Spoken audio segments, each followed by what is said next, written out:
నిర్మల్ జిల్లా కుబీర్ మండలం బెల్గం గ్రామానికి చెందిన సురేష్ పాముకాటు కారణంగా మృతి చెందిన బాలుని కుటుంబాన్ని పరామర్శించి ఆర్థిక సహాయం అందించిన మోహన్ రావు పటేల్ ప్రజా ట్రస్ట్ చైర్మన్ భోన్స్లే మోహన్ రావు పటేల్ కుబీర్ మండలం బెల్గం గ్రామానికి చెందిన సురేష్ గారి కుమారుడు నవీన్ అనే బాలుడు పాముకాటుకు గురై మరణించడం జరిగింది। ఈ విషయం తెలుసుకున్న మోహన్ రావు పటేల్ ప్రజా ట్రస్ట్ చైర్మన్ బీజేపీ రాష్ట్ర కార్యవర్గ సభ్యులు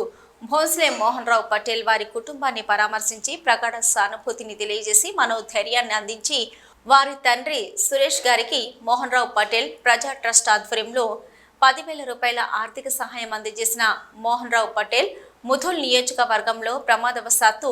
అగ్ని ప్రమాదం, పాముకాటు, షార్ట్ సర్క్యూట్, పిడుగుపాటు, వరద ప్రమాదం అనుకోని సంఘటనలు జరిగితే మోహన్ రావు పటేల్ ప్రజా ట్రస్ట్ ఆధ్వర్యంలో సహాయ సహకారాలు అందించి బాసటగా ఉంటామని ట్రస్ట్ చైర్మన్ మోహన్ రావు పటేల్ తెలిపారు।